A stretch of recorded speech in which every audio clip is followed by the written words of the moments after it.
What's going on, traders? I'm Antoine Farrar back with another trading video with Digital Goatz Academy. It is Tuesday, so you already know that's our market forecast where we pretty much go over our predictions that's going to take place in the market. So let me go ahead and pull up the charts real quick. So it is 4:51 p.m. right now. I normally do this at 5 p.m. when the market is closed, but I was like, what the hell? Let's kind of look at the market live right now. Since we only have like 9 minutes left into the market. So this morning we had a buy up finally. We had a buy up from Sunday's move. So Sunday I did a weekly review. I just didn't push it out on YouTube. So Sunday we had a bull candle, and if you can look at if you're seeing my screen right now, let me let me clear some of this up. That's a lot.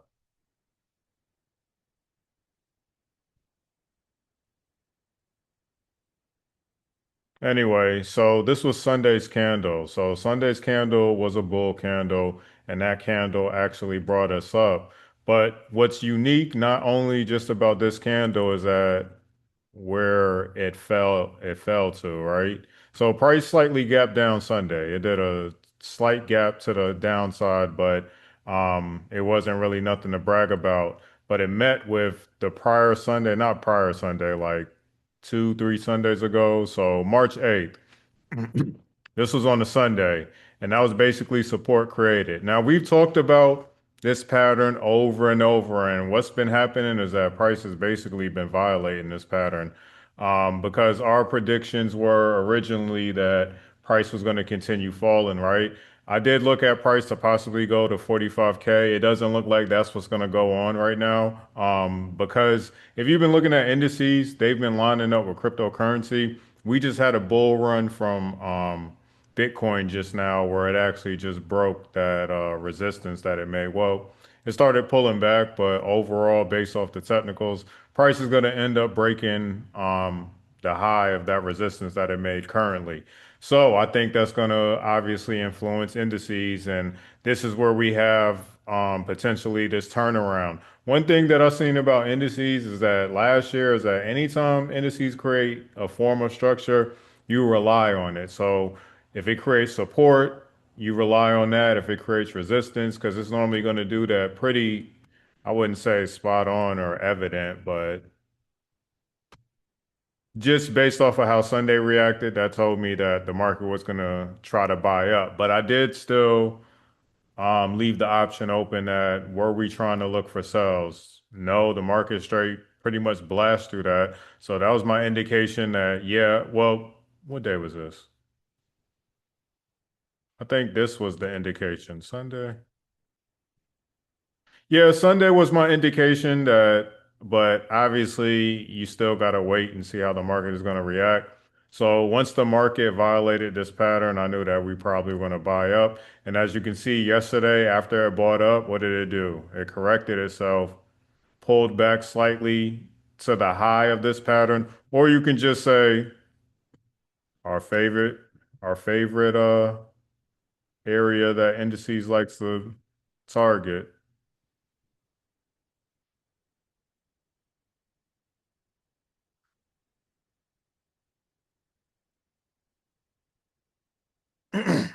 Why is that not?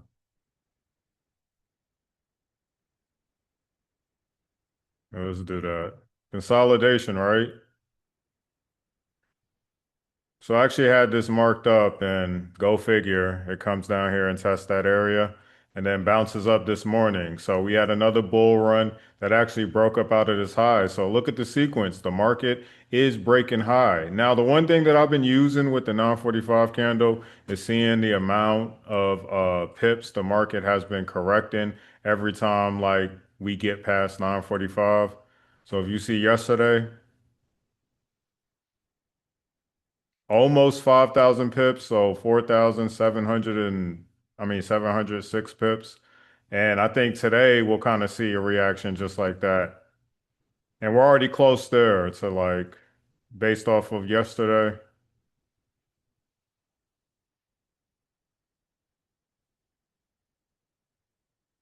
So let's just say price, tries to emulate what happened yesterday. One, that's pulling back to what? Consolidation, but also a high that the market broke out of. So if it does pull back here, that makes all the sense in the world, and that'll probably be our buy area if the market doesn't try to turn around from here. I don't expect it to move exactly like it did yesterday, but just seeing how price is trying to correct itself, and it already created support on pretty high time frame. You look at the 4 hour, and again, what makes it stick?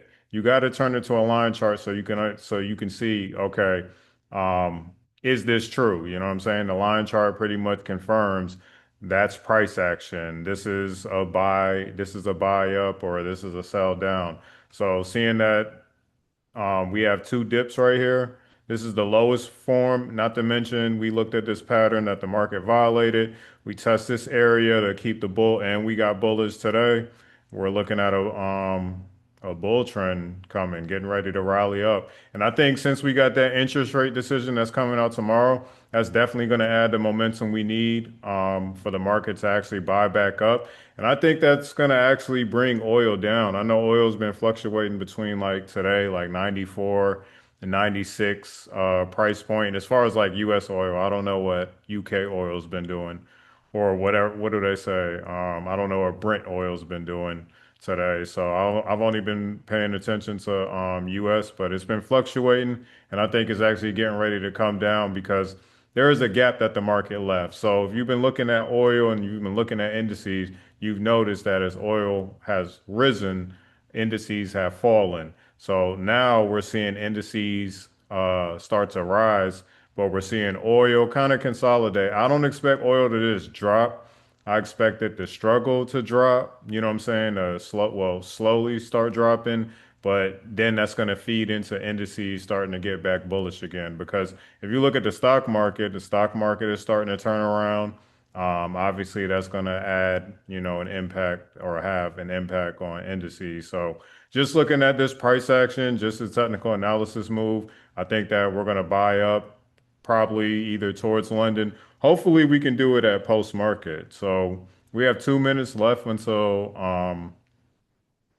the 4 p.m. candle closes, and then we'll be heading into the close of the market for its reset, going into Sydney and Tokyo. But where we're at currently, we're at 46,997.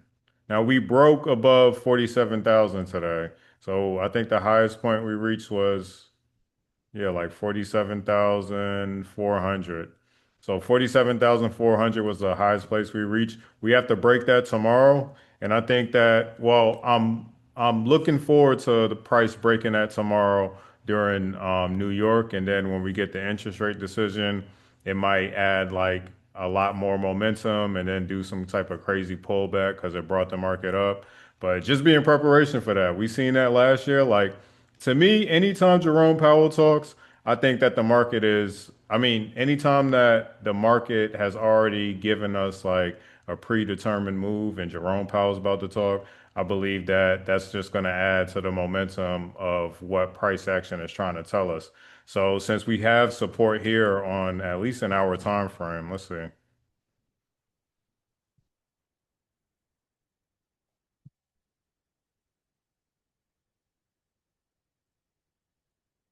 The 4 hour. So we have it on the 4 hour. That was the highest time frame that I could see the dips like almost parallel to each other. When you go to the 8 hour, you go to the daily, you're only seeing the one dip, which is still a good sign because obviously this is how the market is moving. So you see this was a dip over here last year that brought the market up. So good signs that we're seeing based off of, like I said, price action. We just got to get through the mud. But yeah, I think that buyers are in the market now. And I think that this is the buy that's going to take us, I don't want to sound cliche, but high, you know what I'm saying? So yeah, once we get a break back up here, I think that'll give us another opportunity for a buy zone back in this 945 candle. I'm really looking at this area over here because this was once the sell zone that we used. So we did use this sell zone. This was like the past 2 weeks that we used this sell zone. definitely came in handy with us. So I think that now that we're heading back to this area, the sell zone is no longer valid. This is a buy zone now, but definitely, expect some type of pullback. But for US 30, I'm definitely bullish. If you can see, I left a little note down here for my group, my community. I don't know why that didn't.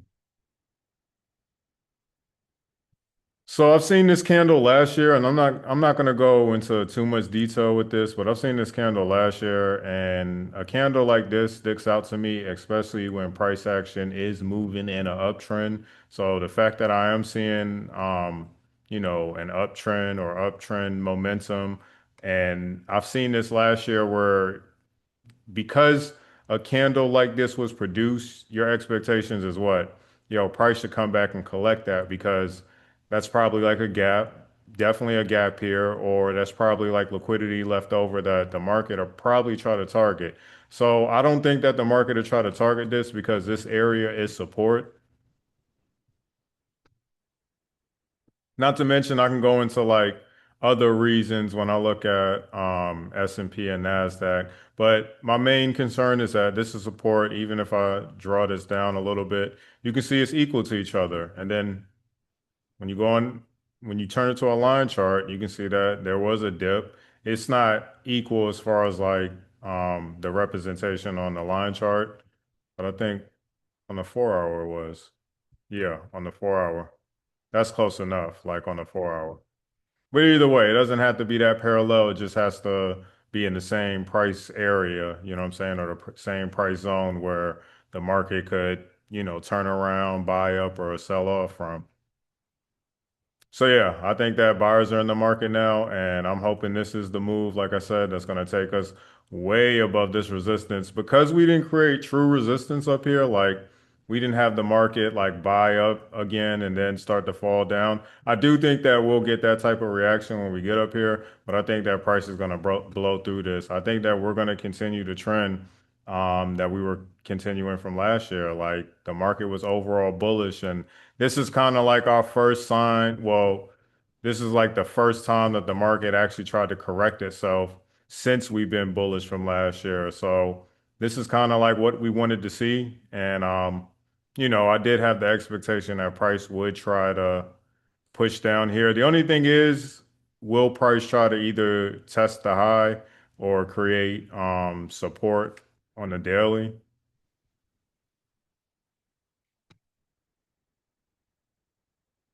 like right here? If we come back down here, which I don't like I said, I don't think that we're coming back down here because based off the daily and we're looking at a line chart, you see how the daily has kind of, you know, moved even in the sequence of a line chart. So if you turn it back to a candlestick, you can see that it's just been strong momentum on these daily buys or on these daily uptrends. So when it's buying, it's definitely flying for real. So I think that that's the move. And like I said, because we've already been bullish and going into tomorrow where they have the Fed interest rate decision, I definitely think that that's going to add the momentum that's going to carry the market high. The only thing is that we can't predict is like how the market is going to react tomorrow. If it's going to do some type of crazy pullback, like to test this candle and then buy up, or if it's just going to shoot up and then like do one of those crazy pullbacks when the market is like extremely bullish and then make that candle like a wick and then push down a little bit and then test it on the opposite side. I don't know what's gonna happen. You definitely got to be prepared. You know what I'm saying? Just just use proper risk management and don't have FOMO tomorrow. But let's go ahead and look at Nasdaq and S&P. They've already pushed up from the areas that I was looking at, man. I'm telling you, this year Nasdaq has definitely been the one. And still, I have not been trading it. It has been the best price action moves between the big three, if you ask me. Um, so yeah, same thing with Nasdaq. This area we had identified, price did sell off from there. And here's the thing about Nasdaq, or here's the thing that we had labeled with Nasdaq. We did have this area as a buy zone. but price was showing us that it was going to sell. And as you can see, I even have support annotated here. All this information was here before this. Like I didn't create this like today or um I, I mean like in the past like 2 weeks I created this stuff wherever it presented itself, but I didn't create this today to try to meet what the market was showing me.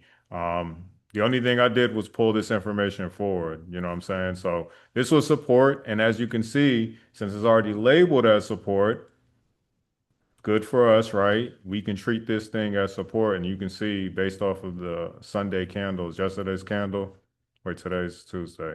But yeah, Sunday's candle, you can see that because Sunday's candle like hidden within Monday's candle. You can see that price pulled back and started buying up. Not to mention this was our sell area last time, so we broke above that. That's already confirming the bull run right there. So easy peasy, man. I'm telling you. And again, look at this. This is a form of consolidation that I was mentioning. I always mark it up now, wherever I see it, wherever I see it, because I want to make sure that price is playing out to what I believe as far as like what we've been using. And this is just a regular pattern.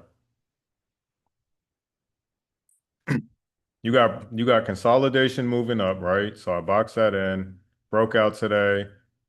It tested the area or pulled back in the area where we sold from. So that was like a short-term selling opportunity.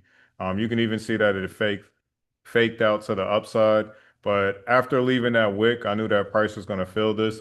I was already bullish. You know, once I saw how Sunday react, I was already bullish. So I didn't need really Monday to tell me. I just needed Monday to show me, you know what I'm saying, if that makes sense. So I definitely think that once we get back up here to these 945 candles, we're gonna blow through these things. And let me see. Yeah, all these highs, all these highs, like I mean these highs between indices, I definitely think that the market's gonna shoot through it. You know what I'm saying? Probably react off of it, slightly pull back, and then burst through that. I don't know where the Nasdaq is going, but after seeing how the market has reacted, where it basically just rains the entire time, it's showing us that yeah, I'm about to go back on my bull run. Because other than, you know, some major type of news from the Middle East or Trump saying something, I don't see anything in price action that should bring the market down. We've been testing these highs. So one thing that has been consistent with indices is that they love to test the highs in order to continue the uptrend because let's be honest, we only care to look at the market in one direction primarily. We take sales, but we're not trying to sell forever because every market should be going up. So Nasdaq, I'm bullish on that. I'm glad it actually broke out of there, which gives me a lot more confidence that US 30 is definitely going to start pushing back up. You can see that US 30 is still in a state of correction. Nasdaq, I don't know if it's going to try to push back into the zone like after the market opens back up at 6, but I would assume this would be the area if price wanted to push a candle down here where price would try to test again to buy back up. But I like the momentum that we have right now. So I'm hoping we keep in the sequence like what price is showing us currently. And then we just continuously see bulls in the market. I'm definitely rooting for bulls tomorrow. I hope you're all locked in for that. So last but not least, S&P. S&P actually broke out, tested back into our buy zone. Um, was that this morning? Well, same thing. So for S&P, you know, same thing. Like I was selling. This area was a sell zone. We sold from that. We had an opportunity to sell from that after the market did its major swing. And as you can see, S&P compared to US 30, well, no, S&P and US 30 compared to the Nasdaq, they dropped extremely low compared to the areas that they were making before. So this was from October and this is November. This is the support area, and I ended up marking up the previous high, wherever basically the market landed. That was the previous high. So again, the consistency of indices testing the previous high. And as you can see, this is the support to validate that yes, we are buying up. You know what I'm saying? it's not obvious, but when you see how the market moves over and over and over, you start to get an eye for it. And the fact that we're back up here at this gap, I know that when we return to these gaps, after like testing it a couple of times, like it's normally whatever direction is set that the market is doing within that gap, that's normally the continuation of that direction. So this once was a sell zone too. This is turned to a buy zone. As you can see, it's in the buy zone, but we could have a slight pullback that pushes down. But I'm hoping we get the momentum we need. So by tomorrow, then, like when Jerome Powell's talking, he has like it's pulled um, back to the downside. Not like nowhere here, but it's pulled back where the market can kind of make up its mind and say, hey, going into Q3 now, it's straight bulls from here and just pullbacks to continue to trend up. So that's what I'm looking for, and that's what we've been banking on, because we've been very meticulous at analyzing like how each of the quarters are going to respond, and normally you start seeing bulls start to peek their head within quarter two or at the beginning of quarter three. So yeah, like I said, these are the signs. And all this stuff, all my predictions or all my analysis is kind of going off of like Bitcoin. At first, I was like, well, definitely how price action reacts Sunday. But at first, I was selling the market, but well, indices, but cryptocurrency definitely started showing me bullish trends and or like bullish opportunity. And I know that the Nasdaq is definitely going to be influenced by cryptocurrency. So if the Nasdaq is going to be influenced, then S&P and US 30 are going to be influenced by that behavior. And then we'll have the trend up. You know what I'm saying? So I think that Bitcoin is back in buyer's territory. So it'll start pushing back up. Not to mention, we already said that when the market starts making its way towards this I mean, to this pattern, because remember, this was a bullish flag pattern. Remember we said this? Was this at the beginning of the year? Yeah, this was at the beginning of the year. If you remember our video. Not to mention, if you are tuning to this video, make sure you hit that subscribe button. Definitely helps me and my community a lot. But anyway, we said that this is a bearish flag pattern. So we said that after the market makes its descent down, it should start to turn around. Anywhere that it starts to turn around from is going to violate this pattern, meaning that it's going to buy up on the opposite side. Promise you. Cryptocurrency is about to go back on a bull run, especially with everything doing so terrible. But I think that's going to definitely add the positive influence we need back into the stock market, and stocks are going to start buying back up. So I think indices are about to go on a bull run. I think cryptocurrency is about to go on a bull run. And I think oil is about to start ranging, but I don't really want to give like a broad perspective on oil because I don't really follow it anymore besides looking at it for investment opportunities. So I don't want to give like, I'm just kind of speculating on what I'm thinking indices are going to do in relation to oil. But that's all I got, traders. I think the signs are clear. I think we're seeing exactly what we want to see, especially when we're looking at indices, especially when we're looking at cryptocurrency. So we just got to be patient, let the market show us its hand, and then enter properly. But that's all I got. I'll catch you on the next video, which I am traveling. So we may do something if I'm at the airport, if I have the ability to stream at the airport, we may do something. So it'd be completely random. My community knows that, but YouTube, it'll just be whatever time that I'm recording. So I hope y'all have a successful week. I'm Antoine Farrar as always, signing off. Peace.